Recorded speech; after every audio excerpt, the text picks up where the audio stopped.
एक ठाकुर और एक साहूकार के लड़के में तगड़ी यारी थी। दोनों बाल्यावस्था से ही साथ रहे। दोनों का विवाह बचपन में ही हो चुका था, लेकिन पत्नी दोनों की अपने मायके में ही थी। जवान होने पर दोनों एक साथ अपनी अपनी पत्नी को लाने के लिए रवाना हुए। साहूकार के लड़के गंगाधर ने अपने साथ अपने नाई को भी ले लिया। काफी दूर तक साथ चलने के बाद वे एक ऐसी जगह पर पहुंच गए जहां से उन दोनों के ससुराल जाने का रास्ता अलग अलग था। साहूकार के लड़के गंगाधर और ठाकुर के लड़के विष्णुदत्त ने एक दूसरे को कहा, जो भी यहाँ पहले पहुंच गया वो दूसरे का इंतजार करेगा। इतना कह दोनों मित्रों ने एक दूसरे से विदाई ली। कुछ समय बाद ही गंगाधर अपने नाई के साथ अपनी ससुराल पहुंच गया। ससुराल वालों ने जब दामाद के साथ नाई को भी देखा तो एक बूढ़ी महिला ने बाकियों को सलाह दी कि इस नाई की भी अच्छी खातिरदारी करना। ये जब अपने गांव जाएगा तो हमारी तारीफ करेगा और हमारी बेटी का मान सम्मान बढ़ जाएगा। इसी सोच के साथ उन्होंने अपने दामाद से भी ज्यादा उस नाई के लड़के की खातिरदारी की। खाना खिलाना हो या बिस्तर लगाना हो या फिर पंखा लगाना, हर जगह उन्होंने पहले उस नाई के लड़के की पूछ की। ये बात गंगाधर को खटक गई। उसे अपना वर्चस्व कम होता दिखा तो उसने घर जाने की जल्दी मचा दी। 2-3 दिन के आदर सत्कार के बाद उसके ससुराल वालों ने उन्हें सम्मान पूर्वक घोड़ा गाड़ी देकर उनके साथ अपनी बेटी अंबिका को विदा कर दिया।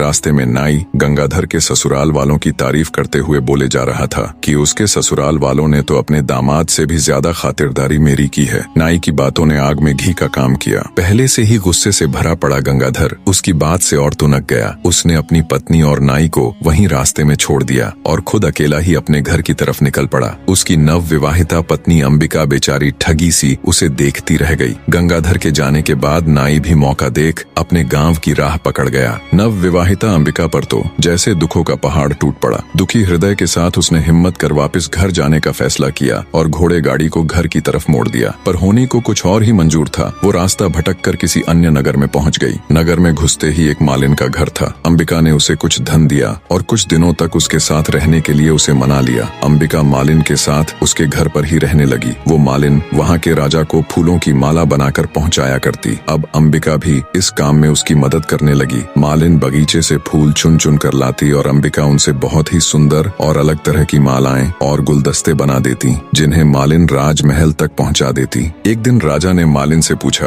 कि आजकल तुम बहुत सुंदर और मनमोहक कारीगरी के गुलदस्ते और मालाएं बना बना कर लाती हो। इतनी सुंदर कारीगरी तो तुम नहीं कर सकती, तो ये गुलदस्ते और मालाएं कौन बनाता है? मालिन बोली कि महाराज, मेरे घर पर कुछ दिनों से एक स्त्री आकर ठहरी हुई है। वह बहुत ही गुणवान है। वही रोज इतने सुंदर गुलदस्ते और मालाएं बनाती है। मालिन की बात सुन राजा ने मन ही मन सोचा, जो इतनी सुंदर मालाएं और गुलदस्ते बनाती है वो खुद कितनी सुंदर होगी। ये बात मन में आते ही उसके अंदर वासना का खोट पैदा हो गया। बने रहे।